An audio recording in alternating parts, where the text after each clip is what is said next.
No voy a predicar mucho, pero sí quiero que me preste atención en lo que voy a predicar en esta hora. Sabemos, la lectura que hemos leído es una lectura muy conocida. Usted mismo como predicador la ha enseñado, ha predicado. Pero tranquilo, déjeme ver qué más el Espíritu Santo nos da en esta hora. Aleluya. Todos sabemos que ya en esta época de la lectura que hemos leído, permítame hacer un contexto, ya Israel se había dividido. Ya era Israel norte, Israel sur. Estaba ya Israel norte, Israel sur, conocido como Judá. Y se dividió porque no habían sido rectos ante los ojos de Dios. Todos sabemos el hallazgo histórico que viene, que el pueblo de Israel comenzó a pedir un rey, hasta que escogieron al rey Saúl. Aleluya. Todos sabemos esa historia, que viene el Señor, le dice que Samuel le dice que quería un rey hasta que ungieron a Saúl. Pero Saúl, la palabra del Señor enseña que Saúl no fue recto ante los ojos de Dios, no fue recto. Comenzó a fallarle hasta que le falló a Dios. Porque el hombre cuando comienza, si algo veo en el pueblo escogido de Dios, es que cuando ellos comenzaban a fallarle en lo poquito, hasta que terminaban fallándole al Señor. Entonces Saúl desobedeció la palabra de Dios. Él obedeció un 80% cuando el Señor le ordenó que fuera a matar al rey de Amalek y a todo la ciudadanía de ese país. Y viene el rey Saúl, perdonó la vida del rey y agarró cierto botín y lo llevó al campamento. Había desobedecido al Señor, Viene Samuel y mata al rey, hermano. Porque, y le digo, el 80%, porque casi hizo todo de lo que Dios le dice, pero al Señor no le había gustado que Saúl había hecho casi todo. A él le gusta que diga que se haga todo lo que él dice. Amén. Todo o nada. Aleluya. Amén. Pero hermano, 80%, casi el 100%, sí, todo o nada. Y eso le pasó al rey Saúl. ¿Y qué pasó? Viene el Señor, lo quita del reinado, y ya sabe usted que después de Saúl viene el rey David.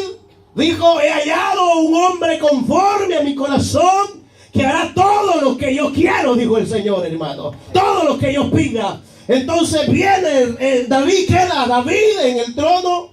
David respetó tanto a Saúl, al pesar que ya Saúl había sido, destronado por Dios, pero David siguió, teniendo obediencia, respetando al rey, respetando al ungido. Dijo en cierta ocasión, no tuvo valor que él pudiera quizás atacar a Saúl, aunque tuvo oportunidades, pero él no lo hizo. Llegó un momento que Saúl se quitó la vida, ahí perdió también la vida su hijo Jonatán, ahí la perdió.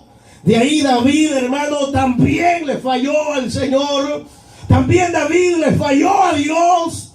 Y después de tener aquella relación que encendió la ira del Señor, por eso le quitó a un hijo. Y después Dios lo perdona nuevamente, y de ahí nace de esa relación, porque se quedó con la mujer de Urías. ¿Se recuerda eso? Amén. Que se quedó con la mujer de Urías. David lo mandó a la batalla a Urías con aquella mala intención, porque Dios conoce las intenciones. Amén. ¿Sí o no? Amén. Dios conoce las intenciones de cada quien. Dios sabe lo que está pensando usted ahorita. Amén. Y no le agradó. También el profeta llegó a amonestar a David. Llegó a amonestarlo y no le había agradado lo que David había hecho. Porque se había quedado, ¿cómo se llamaba la mujer de Urías? Betsabé. No le había agradado. Y ese producto de esa relación quedó embarazada la mujer, pero ese hijo Dios se lo quitó.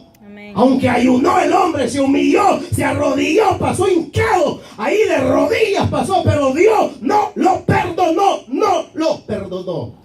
Se le quitó el hijo, pero de ahí ellos se humillan, después regresa el profeta y Dios en su gran misericordia lo vuelve a restaurar y vuelven a tener un hijo que usted ya conoce quién fue, hermano. Amén. Que es Salomón. De ahí Salomón comenzó también recto delante del Señor. Salomón comenzó a obedecerle a Dios, pero se comenzó a meter con una mujer, con otra mujer, con otra mujer, con otra mujer, y tuvo muchas mujeres, que la Biblia me habla como de 1000 mujeres. Amén. Y paganas, porque lo apartaron del Señor, hermano. Tenga cuidado con eso. Aleluya. Poderoso Dios. Y le falló. Entonces vino Dios, rompió el reinado, lo rompió el reinado, y ya no era un solo pueblo, sino que se fue uno para un lado y se fueron otros por el otro lado, y se levantó un rey de aquí y se levantó un rey de Judá, un rey de Israel norte. Entonces la lectura que nosotros hemos leído, nos hemos trasladado hasta el Israel norte, no allá en Judá, sino esto estaba pasando en Israel norte. Dios ahí, hermano, el rey que estaba en esa época, en ese tiempo ya había venido muchos reyes hasta llegar al rey que hemos tocado, llamado el rey Acab. Aleluya. Ese rey estaba ahí, pero también había desobedecido a Dios. Y qué terrible, hermano, que el pueblo también había desobedecido al Señor. ¿Y saben en qué área le habían desobedecido en esta época ya? En la idolatría. Todos los profetas andaban adorando a Baal. Todos los profetas habían doblegado sus rodillas ante Baal. Entonces viene palabra de Jehová al profeta llamado Elías, el profeta de fuego, hermanos, aleluya. Y no me creer que el profeta Elías era como los profetas de los modernos, de la actualidad. No, hermanos, los profetas del antiguo tiempo eran cuando el profeta recibía palabra de Jehová. Cuando el profeta venía, la palabra de Jehová era una palabra para amonestar el pecado. Amén. Y no tenían miedo a hablar el pecado, lo amonestaban. Cuando decía el profeta, así dice Jehová, mire, a los reyes les temblaba. No sé si eran túnicas en ese tiempo, pantalones, pero les temblaba todo cuando hablaban los profetas, hermano. Aleluya. Aleluya. Entonces viene y llega a donde acá. Y le dice a Elías que por mandato de Jehová no iba a llover. No iba a llover. Y Dios mandó una gran sequía porque el pueblo se había idolatrado. El pueblo se había apartado de la presencia de Jehová. Yo un día dije esto. Un día una hermana me pregunta a mí y me dice, pastor, ¿qué es idolatría? ¿Qué es para usted idolatría? Y yo le contesté sencillamente, porque idolatría no es solamente un pedazo de madera colgado. Idolatría no es solamente un pichingo. Amén. Poderoso Dios. Ya sabemos que es un pichingo.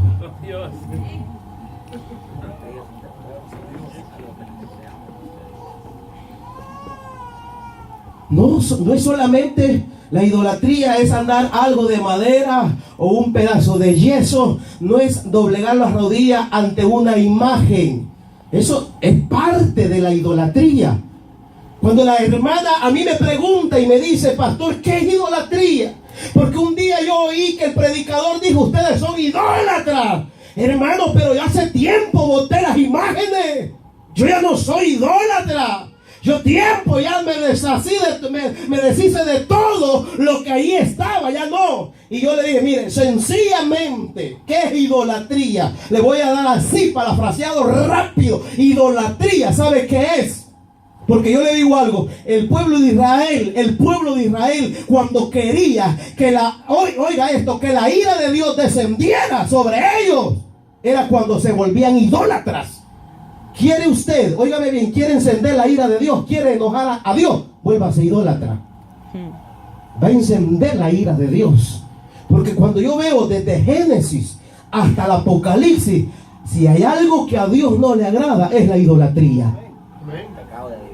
No le agrada al Señor la idolatría. Muy bonito puede ser la persona, pero si es idólatra, oiga, despierta la ira del Señor, porque eso pasó en este momento, eso pasó en el antiguo tiempo, eso pasó en los hebreos, en el pueblo de Israel. Cuando ellos se volvían a idólatras, venía la ira de Dios y los entregaba al pueblo del enemigo. Entonces, ¿qué es idolatría? Es todo aquello que le quita el primer lugar a Dios. ¡Aleluya! Poderoso Dios, amén. Yo no sé si me escucharon. Bendito Dios. Aleluya. Entonces yo le hice la pregunta, hermana, ¿qué le está quitando el primer lugar a Dios? ¿Serán sus nietos? Que por cuidar sus nietos, le dije yo, no viene al culto. Poderoso Dios. ¿Serán sus hijos, hermana? Le dije yo. ¿Será su trabajo? ¿Será la empresa? ¿O qué será? Bendito Dios. ¿Qué le está quitando el primer lugar a Dios? Aleluya. Entonces el pueblo se había idolatrizado terrible. Habían doblegado sus pies ante Baal. Entonces viene Elías y lo llama a un reto. Le dice a Acab, bueno, de ahí le dice Elías a Acab que no iba a llover. Entonces dice la Biblia que no llovió. Vino juicio de Dios sobre toda la nación y no llovió. No llovió. Ya se imagina la hambruna que ellos vivieron, la tierra cómo se puso. Porque la mayoría de antes de la tierra vivía. En la actualidad algunos todavía viven de la tierra. Y ya ve usted las noticias cuando no llueve allá por nuestros países. O si hay alguien agricultor sabe de lo que le estoy hablando. Cuando han sembrado y no llueve. Entonces ahí pasó un mes, pasó 2 meses, pasó 3 meses, 4 meses, pasó un año y no llovía, pasó año y medio, pasó 2 años, pasó 3 años y no llovía. ¿Pero por qué? Por la desobediencia. ¿Por qué le había llegado la prueba al pueblo de Israel? Por la desobediencia. Amén, aleluya. Por eso le había llegado la prueba al pueblo de Israel. Entonces le dice el Señor a Elías, vete al arroyo de Querit. En medio del juicio, Dios lo envía al arroyo de Querit. Y allá le dice, he ordenado a los cuervos que te lleven pan y carne por la mañana y pan y carne por la tarde, porque Dios siempre cuida a los suyos, hermano. Yo no sé si usted lo cree, hermano, pero Dios siempre cuida a los suyos. Y lo envía al arroyo de Querit, la nación en juicio, pero Elías comiendo pan y carne. La nación muriéndose allá, hermano, el rey afligido que no hallaba cómo hacer, pero Elías comiendo pan y carne. Aleluya. Así me ha tocado hoy en Estados Unidos, comer. Hasta veo cómo botan la comida aquí. ¿Cuántas veces ha hecho eso usted? El silencio habla. El silencio habla. Pan y carne. Cuando tenía sed, ¿para dónde se iba Elías, hermano?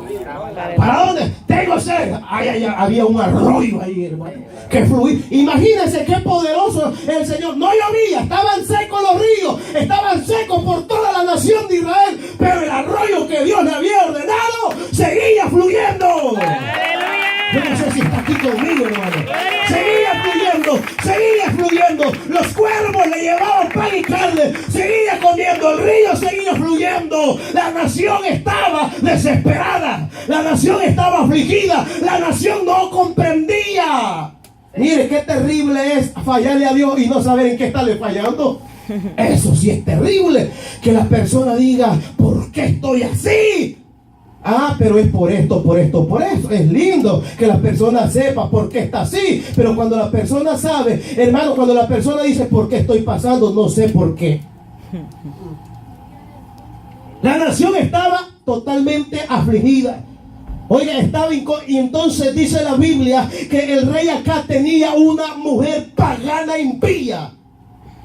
Él, con principios bíblicos, el rey Acab, porque el hombre era hebreo, hermano, oiga, con principios bíblicos, pero tenía una mujer pagana impía que se había casado con él. Al principio me imagino que la mujer había aceptado la doctrina, pero poco a poco comenzó a apartar al rey Acab de la presencia de Jehová, y entonces el hombre le hizo caso.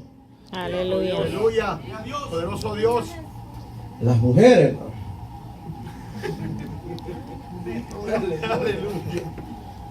Así como cuando, ¿quién pecó primero? La mujer. No le gusta a las mujeres que uno diga eso. Pero mire, el cabezón de su marido. Mire, los hombres, ¿dónde están los hombres? Ponga sus 4 dedos así. Levántelo. Amén. No tenga miedo. Amén. Hágale así. Usa esto, hombre.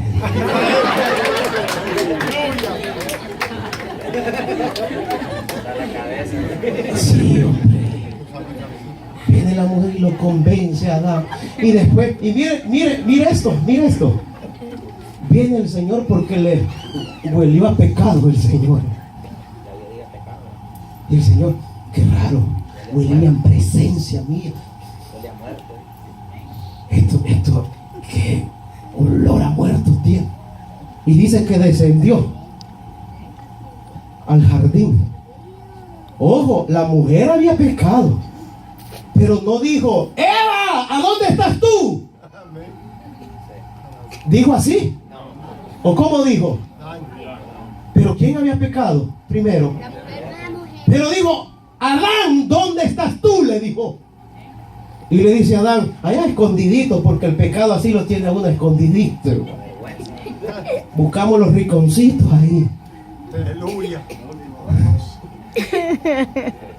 Es que tuve miedo, Señor, y me escondí, porque el pecado eso hace. Pero mire, lo que me quiero dar a entender rápidamente para seguir con el otro punto que quiero llegar. Oiga, dice, ¿a dónde estás tú? Pero ¿qué quiere dar a entender esa frase? ¿Qué le quiso decir Dios al hombre cuando le dijo, ¿a dónde estás tú? ¿Qué quiso darle a entender el Señor a Adán cuando le dijo, ¿dónde estás tú?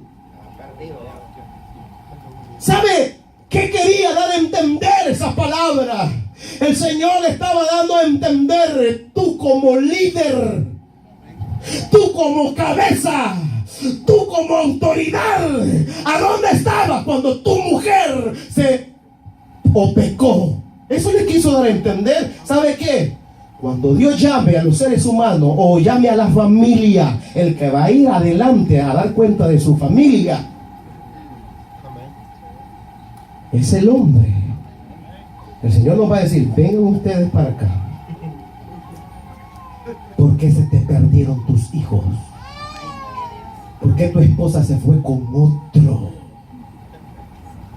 ¿A dónde estabas tú?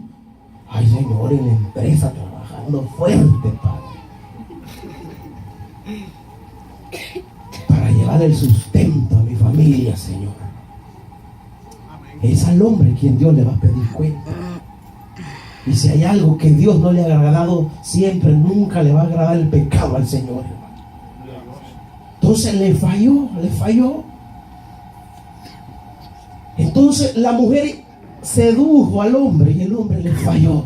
Viene la mujer de este rey acá, una mujer impía, pagana, porque no tenía principios bíblicos. Si usted lee bien la historia o la ha leído, usted sabe que no tenía principios bíblicos. Esta mujer comenzó a destruir a los profetas de Dios. Comenzó, hermano, por toda la nación esta mujer a destruir.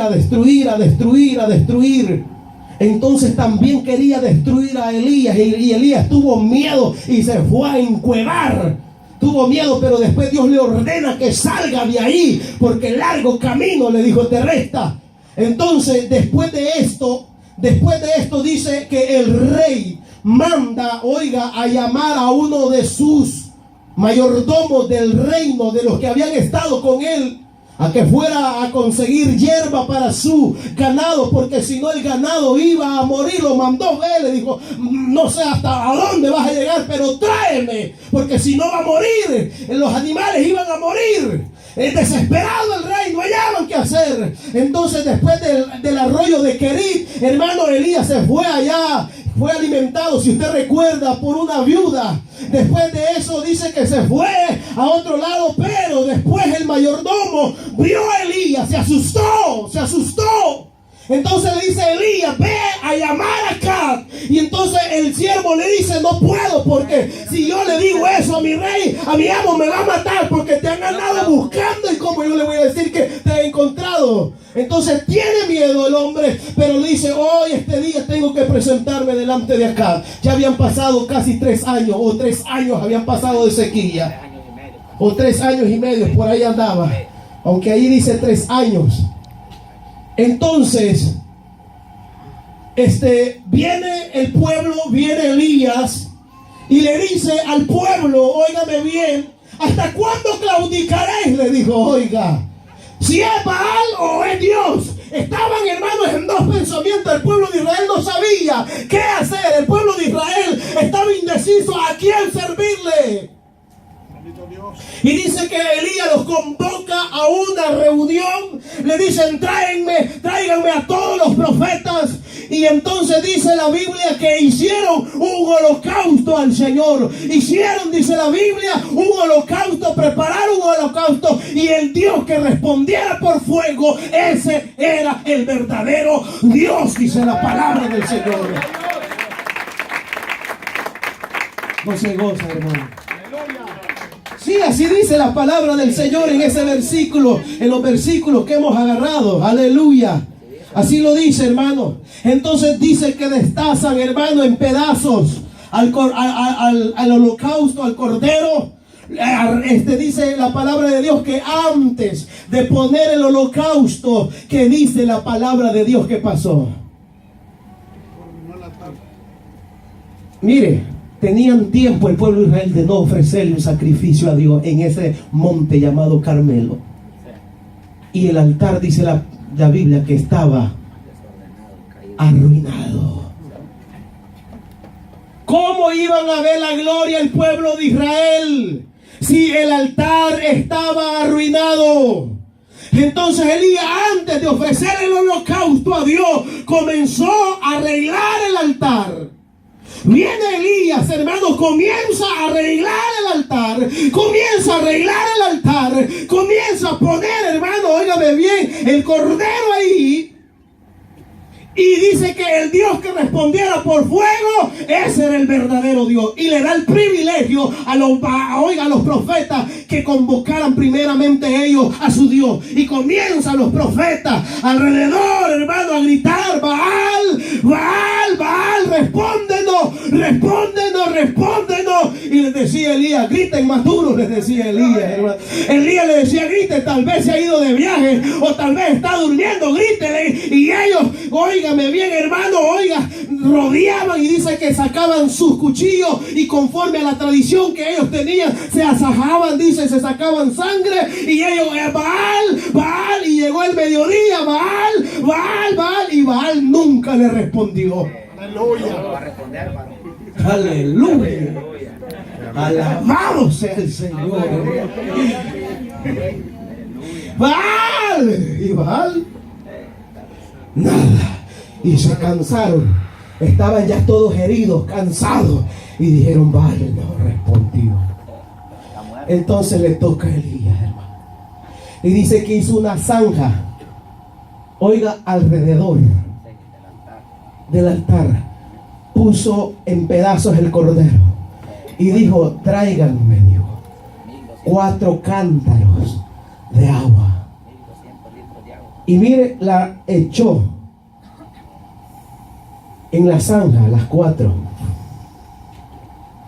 ¿Cómo cree que se miraba? Porque algo así era el lugar como se ofrecía. El altar, la leña, el holocausto, y ahí se le ofrecía al Señor en ese monte. Y comenzó Elías. Y de ahí que dijo nuevamente Elías, tráiganme otras 4, dijo. Otras 4. Y se hizo así, dice, por 3 veces. Entonces 4, podemos decir, se hizo 4 cantaradas. Por 3 veces, ¿cuánto es? 12 cantaradas le había echado a ese holocausto, a la leña y todo, hermano. ¿Cómo cree que se miraba ese holocausto? ¿Y qué dice la palabra de Dios? Si usted me sigue en el capítulo 18,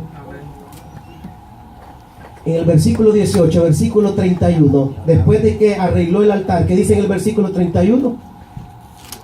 Y tomando Elías 12 piedras conforme al número de las tribus de los hijos de Jacob, a la cual había sido dada palabra de Jehová diciendo, Israel será tu nombre, edificó con las piedras un altar en el nombre de Jehová. Después hizo una zanja alrededor del altar en que cupieran 2 medidas de grano. Preparó luego la leña, cortó el buey en pedazos y puso sobre la leña. Le dijo llenar 4 cántaros de agua, derramarla sobre el holocausto y sobre la leña. Y dijo hacer otra vez, otros 4. Y otra vez, otros 4. Dijo aún, oiga, dijo hacerlo la tercera vez, o sea, la tercera vez. Y lo hicieron la tercera vez. De manera que el agua corría alrededor del altar. Y también se había llenado de agua la zanja. Cuando llegó la hora de ofrecer el holocausto, se acercó el profeta Elías y dijo, Jehová Dios de Abraham, de Isaac y de Israel, sea hoy manifiesto que tú eres Dios en Israel y que yo soy tu siervo y que por mandato tuyo he hecho todas estas cosas. Respóndeme, Jehová, respóndeme para que conozca este pueblo que tú, oh Jehová, eres el Dios y que tú vuelves a ti el corazón de ellos. Entonces cayó fuego de Jehová y consumió el holocausto, la leña, las piedras, el polvo, y aún lamió el agua que estaba en la zanja.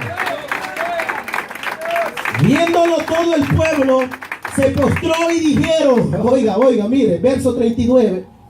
Viéndolo todo el pueblo, se acercó, oiga, y dijeron, ¿qué dijeron? Jehová es el Dios. Jehová es el Dios. Pero viene Elías, dice, prended a los profetas de Baal para que no escape ninguno. Y ellos le prendieron y lo llevó Elías al arroyo de Sison y ahí lo decolló, hermano. Es que Elías no bromeaba, hermano. Aleluya. No le voy a seguir contando la historia porque usted ya la sabe muy bien. De nada sirve que uno le cuente la historia porque usted la puede de memoria. Aquí quiero darle la revelación de esto. Primeramente arregló el altar Elías.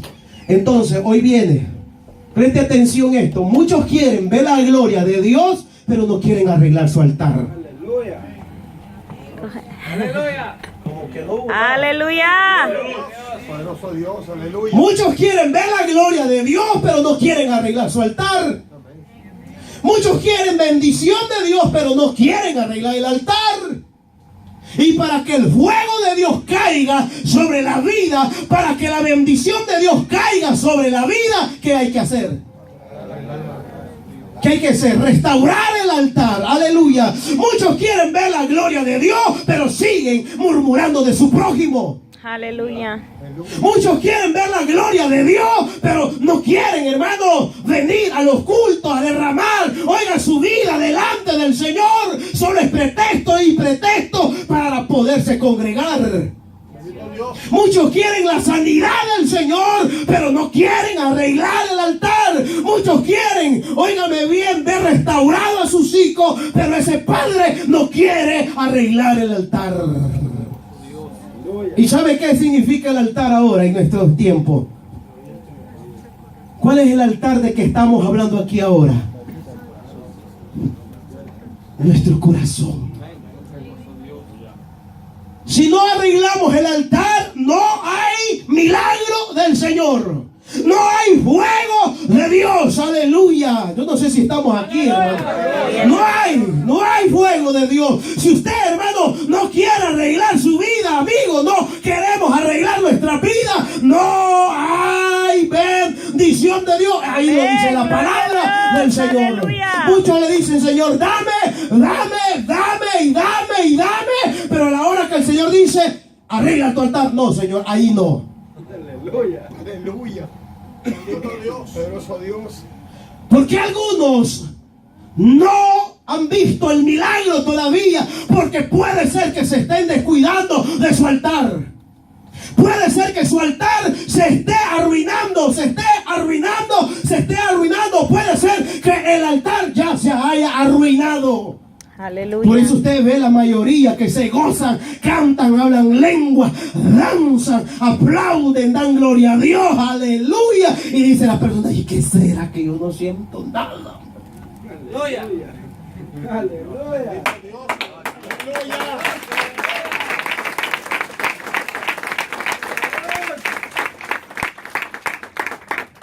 Pero yo le voy a decir ahora, preste atención aquí, yo le voy a decir ahora, y yo sé que usted le cree no a mí, sino a las palabras del Señor.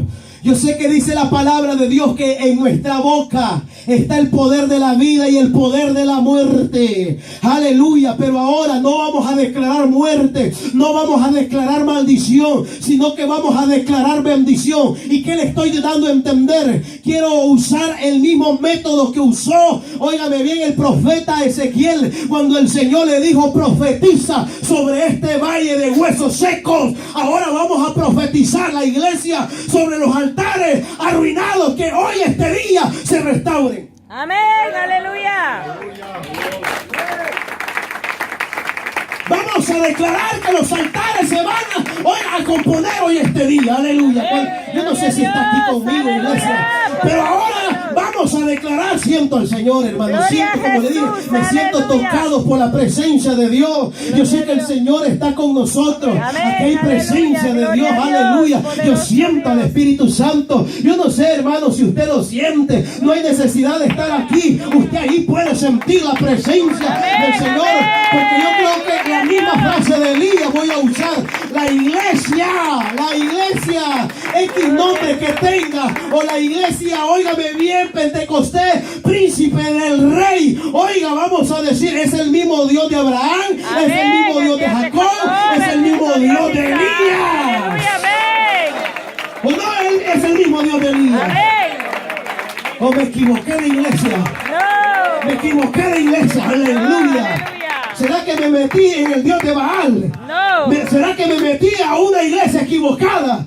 ¿O será que aquí esta iglesia alaba al Cristo o al Dios poderoso, al Cristo de la gloria? ¿Será ese mismo Dios? Santo, quizás me equivoqué. No, ¿sabe por qué no me equivoqué? Porque estoy sintiendo algo de parte de Dios.